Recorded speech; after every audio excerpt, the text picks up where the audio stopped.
हर दिन दुनिया के किसी न किसी कोने में एक भारतीय स्टूडेंट अपना पासपोर्ट खो देता है। एक बिजनेस डेलीगेशन करोड़ों डॉलर के डील पर साइन करता है। किसी देश में संकट आने पर एक भारतीय परिवार मदद के लिए इंडियन एम्बेसी की तरफ देखता है, या फिर हमारे प्रधानमंत्री जी किसी महत्वपूर्ण फॉरेन विजिट की तैयारी कर रहे होते हैं। इन सभी घटनाओं के पीछे एक इंडियन फॉरेन सर्विस ऑफिसर खड़ा होता है।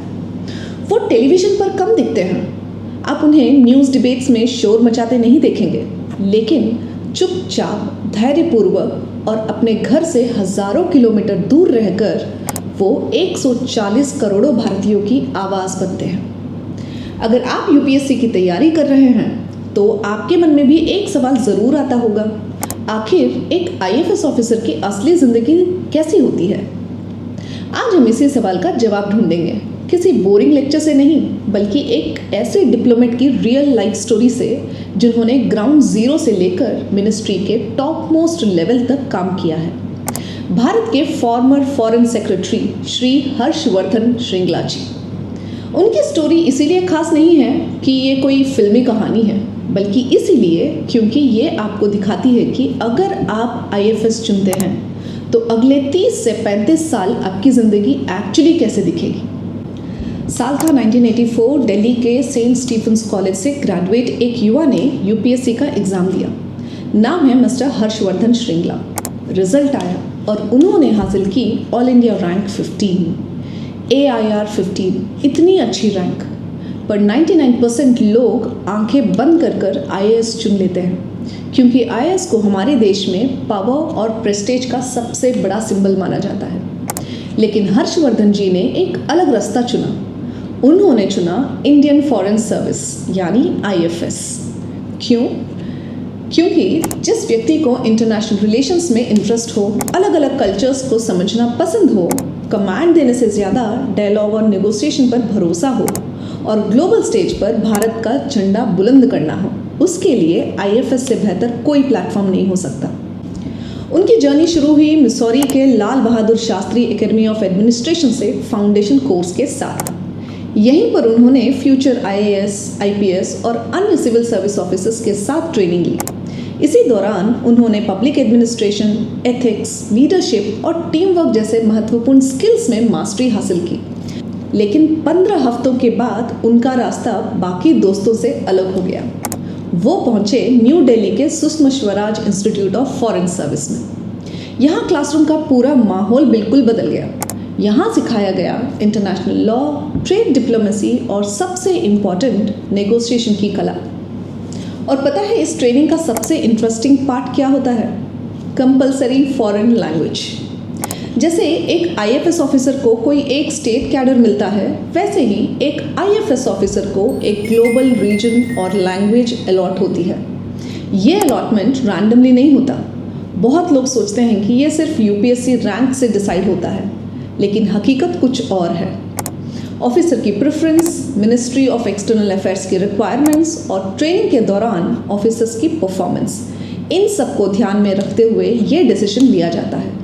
ये language French, Spanish, Arabic, Russian, Chinese या कोई और स्ट्रैटेजिकली इम्पॉर्टेंट लैंग्वेज हो सकती है। ये तय करता है कि आपके करियर का सबसे बड़ा हिस्सा किस कॉन्टिनेंट में बीतेगा। क्योंकि डिप्लोमेसी सिर्फ भाषा बोलना नहीं है, डिप्लोमेसी उस देश के हिस्ट्री, कल्चर, लोग और उनकी सोच को समझना है। ट्रेनिंग खत्म हुई, हाथ में आया एक रेड डिप्लोमेट पासपोर्ट और हर्षवर्धन जी को उनकी पहली पोस्टिंग मिली पेरिस में, एक यंग थर्ड सेक्रेटरी के रूप में। अब यहाँ बहुत से एस्पिरेंट्स के मन में एक मिथ होता है, डिप्लोमेट्स की लाइफ मतलब शानदार पार्टीज, लग्जरी कार्स और ग्लैमर। आइए इस मिथ को तोड़ते हैं, देखते हैं एक थर्ड सेक्रेटरी का रियल डे कैसे होता है। सुबह 8:30 बजे आप इंडियन एम्बेसी पहुंचते हैं। दिन की शुरुआत होती है लोकल और ग्लोबल न्यूज़ से। हर खबर को इस नज़रिए से देखना होता है कि इसका भारत के हित पर क्या असर पड़ सकता है। सुबह 10 बजे मीटिंग्स का सिलसिला शुरू हो जाता है। एक local government official trade proposal पर बात करना चाहता है, एक Indian company investment opportunities explore कर रही है, एक यूनिवर्सिटी इंडिया के साथ एकेडमिक पार्टनरशिप बनाना चाहती है और बाहर एक इंडियन स्टूडेंट खड़ा है जिसका पासपोर्ट खो गया है।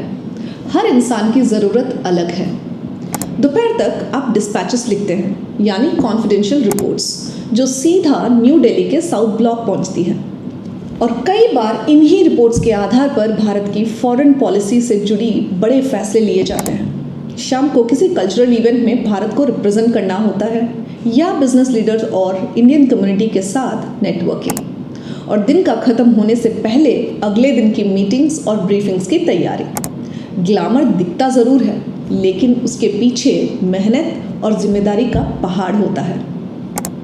पेरिस के बाद हर्षवर्धन जी की पोस्टिंग हुई वियतनाम, फिर न्यूयॉर्क और उसके बाद इसराइल में। 3 पोस्टिंग्स और तीनों ने उन्हें डिप्लोमेसी की बिल्कुल अलग दुनिया से रूबरू कराया।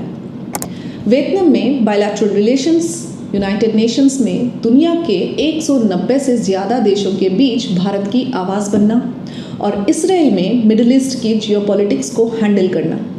लेकिन यहाँ एक बहुत बड़ा कैच है जो ज़्यादातर यूपीएससी एस्पिरेंट्स नहीं जानते। आईएफएस ऑफिसर्स अपनी पूरी ज़िंदगी विदेश में नहीं बिताते। उनका करियर एक पेंडुलम की तरह चलता है, विदेश से भारत और भारत से फिर विदेश।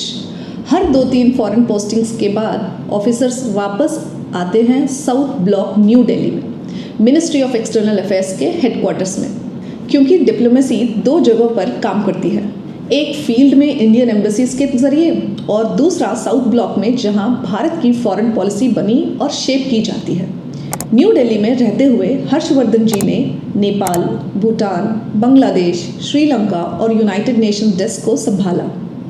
इस फेज ने उन्हें पूरी फॉरेन पॉलिसी की 360 डिग्री अंडरस्टैंडिंग दी। 30 साल की कंटिन्यूस सर्विस के बाद आया वो पल जब एक ऑफिसर भारत का सबसे बड़ा चेहरा बनता है। 2014 में उन्हें थाईलैंड में इंडिया का एम्बेसडर बनाया गया। 2016 उनकी पोस्टिंग हुई बांग्लादेश, जो हमारे नेबरहुड सिक्योरिटी के लिए सबसे क्रूशियल है। 2019 उन्हें भेजा गया United states of America, Indian foreign service की सबसे प्रेस्टिजियस पोस्टिंग। सोचिए, जो लड़का 1984 में एक ट्रेनी बनकर एम्बेसी गया था, आज वो यूएस प्रेसिडेंट, प्राइम मिनिस्टर्स और ग्लोबल लीडर्स के साथ सेम टेबल पर बैठकर भारत की तरफ से बातचीत कर रहा है। जनवरी 2020, 36 साल के लंबे सफ़र के बाद हर्षवर्धन जी पहुंचे इंडियन फॉरेन सर्विस के सबसे ऊंचे पद पर, फॉरेन सेक्रेटरी ऑफ इंडिया। बहुत लोग समझते हैं कि फॉरेन सेक्रेटरी किसी देश में एम्बेसडर होता है। नहीं, फॉरेन सेक्रेटरी पूरी मिनिस्ट्री ऑफ एक्सटर्नल अफेयर्स का हेड होता है। वो प्राइम मिनिस्टर और फॉरेन मिनिस्ट्री का सबसे ट्रस्टेड एडवाइज़र होता है। दुनिया भर के 190 से ज़्यादा इंडियन एम्बेसीज को न्यू दिल्ली से डायरेक्ट कंट्रोल करता है, और ये टेन्योर कोई आसान समय नहीं था। इसी दौरान कोविड-19 पैंडमिक आया। वंदे भारत मिशन के जरिए लाखों भारतीयों को विदेश से सुरक्षित वापस लाया गया और जियोपॉलिटिक्स में उथल पुथल हुई। अप्रैल 2022 में हर्षवर्धन जी फॉरेन सेक्रेटरी के पद से रिटायर ज़रूर हुए, लेकिन भारत की सेवा करने का उनका संकल्प वहीं नहीं रुका। उनके अनुभव को देखते हुए उन्हें G20 इंडिया प्रेसिडेंसी का चीफ कोऑर्डिनेटर बनाया गया और 2025 में उन्हें राज्यसभा के लिए भी नॉमिनेट किया गया, जहां वो आज भी मेंबर ऑफ पार्लियामेंट के रूप में देश की सेवा कर रहे हैं। इस पूरी जर्नी के बाद एक आखिरी सवाल, क्या इंडियन फॉरेन सर्विस वाकई आपके लिए सही करियर है? इसका कोई रेडीमेड जवाब नहीं है। अगर आपका सपना है दुनिया को समझना, दूसरे देशों में भारत का माथा ऊंचा करना, पावर से ज़्यादा टैक्ट और इंटेलेक्ट से प्रॉब्लम सॉल्व करना, तो आईएफएस से बेहतर कोई ज़िंदगी नहीं। लेकिन इसके साथ सैक्रिफाइस भी है। अगर आप यूपीएससी की तैयारी कर रहे हैं, चाहे आप आईएएस बनना चाहते हो, आईपीएस या आईएफएस, एक बात याद रखिए, डिप्लोमेसी या सिविल सर्विसेज का असली प्रिविलेज पावर में नहीं है।